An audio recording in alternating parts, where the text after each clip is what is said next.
Physics মানে ভয়ের বিষয় না, যদি শেখানোটা সঠিক হয়।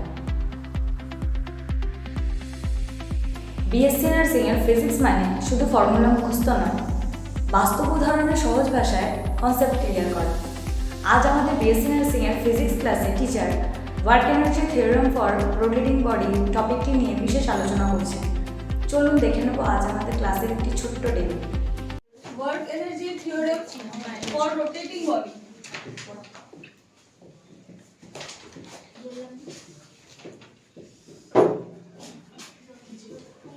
Heading করো।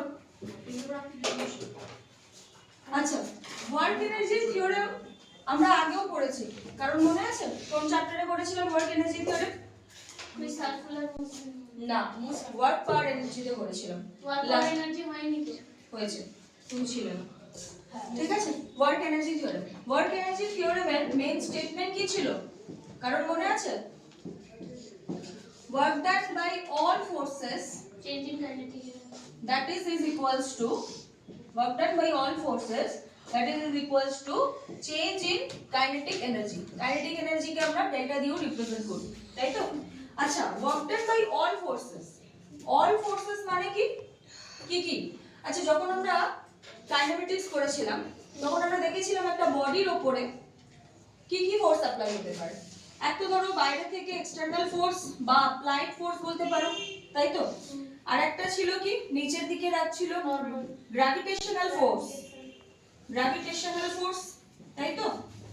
আচ্ছা, আর কি ছিল? একটা ছিল নরমাল রিঅ্যাকশন। আর কি হতে পারে? এই সাইডে রাখছিল ফ্রিকশনাল ফোর্স। এর মধ্যে এই ফোর্সগুলোকে ক্লাসিফাই করা হয়েছিল কনজারভেটিভ আর নন কনজারভেটিভ ফোর্সে। ঠিক আছে, কনজারভেটিভ ফোর্স যেমন হচ্ছে গ্র্যাভিটেশনাল ফোর্স ছিল, তাই তো? তো এই ক্লাসিফিকেশনের বেসিসে আমরা বলে দিয়েছিলাম যে একটা বডির উপর যদি বডিটা মুভ করে তাহলে সেই বডির উপর যে কটা ফোর্স অ্যাপ্লাই হচ্ছে সেই সব ফোর্সগুলো দ্বারা যে ওয়ার্ক ডান বেরোবে that is equals to change in kinetic energy, और বলতে পারো এটাকে আর কিভাবে লিখতে পারি? Final kinetic energy minus initial kinetic energy, তাই তো? Minus initial kinetic energy. আচ্ছা, এবার এইটা আমরা প্রুফ করে দেখিয়েছিলাম লিনিয়ার মোশনে, তাই তো? এবার আমরা প্রুফ করব রোটেশনাল মোশনের ক্ষেত্রে। ঠিক আছে? আচ্ছা, একটু আগে তোমাদের যে কনসেপ্টটা পড়ালাম work done by the rotating body, কি ফর্মুলা এলো? Tau d theta. আচ্ছা, এবারে এই টাউটাকে আমি কিভাবে কিসে কনভার্ট করতে পারি? টাউয়ের ফর্মুলা কি ছিল? আই আলফা, তাই তো? আচ্ছা, তাহলে এখানটা আমি লিখতে পারি টাউয়ের পরিবর্তে টাউ এই আই আলফা ডি থিটা লিখতে পারি।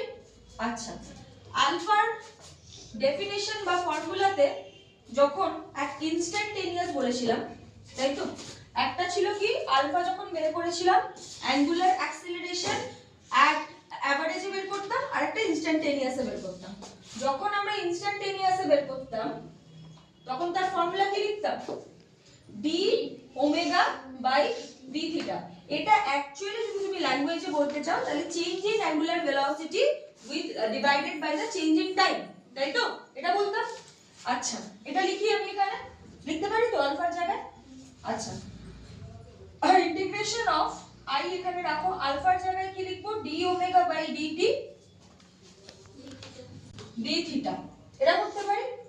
আচ্ছা, এবার এইখানে এটা মুছবো এখানে, এই লাইনটা আমি মুছছি না এখানটা। আচ্ছা, এবার এখানে একটা জিনিস দেখো, নোটিস করো, ডি থিটা বাই ডিটি কি হয়? ডি থিটা বাই ডিটি কি বলতে পারি?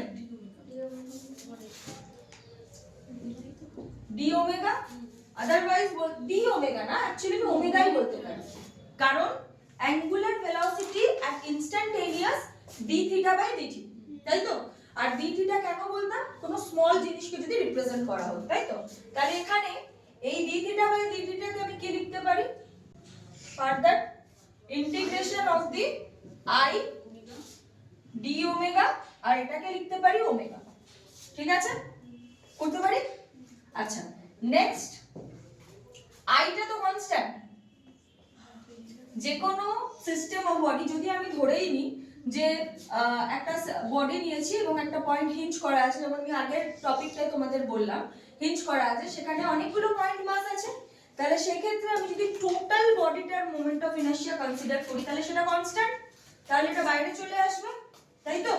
এবার ইন্টিগ্রেশনের লিমিট আমি কি করতে পারি, এখানে দেখো ওমেগা ডি ওমেগা আছে, তাহলে ওমেগা ইনিশিয়াল থেকে ওমেগা ফাইনাল, এটা বলতে পারি তো। ক্লিয়ার না এতদূর? ওমেগা ইনিশিয়াল থেকে ওমেগা ফাইনাল। ওমেগা ইনিশিয়াল মানে আমি অলওয়েজ, এখন আমি বলছি না যে ওমেগা ইনিশিয়াল 0 হবে, বাট কোনো ক্ষেত্রে আমি ওমেগা ইনিশিয়ালকে 0 করে দেবো, তাই তো। মানে যে কোনো একটা ওমেগার ভ্যালু, ও ইনিশিয়ালের ভ্যালু থাকবে, একটা ফাইনালের ভ্যালু থাকবে, এটাকে বুঝবো। আচ্ছা, এবার ইন্টিগ্রেশনটা আমরা সবাই জানি, তাহলে ফাইনালি আমরা work done by all forces, আমি আবার এটাকে লিখছি all forces that is equals to কি লিখতে পারি I into omega final omega initial R omega d omega, এটা লিখতে পারি। এবার ইন্টিগ্রেশন করে বলো কি হবে, ওমেগার ইন্টিগ্রেশন করলে কি হয় ওমেগা স্কয়ার বাই 2, তা I এখানে আমি কি করলাম ওমেগা স্কয়ার বাই 2টাকে বাইরে আপাতত এখানে রাখি, ঠিক আছে। আচ্ছা, ওমেগা ইনিশিয়াল, এই ওমেগা ফাইনাল আর ওমেগা ইনিশিয়াল। এবার লিমিট বসাও, এখানটা করছি, প্রুফটা সবাই লেখো।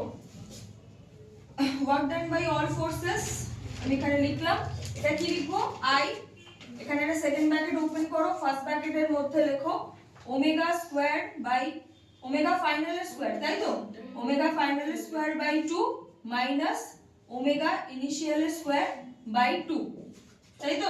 এবার এটা i এর সাথে মাল্টিপ্লাই করে দাও, তাহলে হাফ ইনটু i ওমেগা ফাইনালের square minus half into i omega ইনিশিয়ালের স্কয়ার। এই টার্মটা কি কোনটা হাফ i ওমেগা স্কয়ার, এটা তো দিয়ে কাইনেটিক এনার্জি ফাইনাল আর কাইনেটিক এনার্জি ইনিশিয়াল, তাহলে work done by all forces that is equals to kinetic energy final minus kinetic energy initial. Proof হলো for rotating body, proof হয়েছে, এটা লিখে নাও, তারপরে আমি কোশ্চেন দিচ্ছি। বিএসসি নার্সিং এন্ট্রান্সে ফিজিক্স হোক আপনার স্ট্রেম, আজই যোগ দিন আমাদের নার্সিং কোচিং সেন্টার।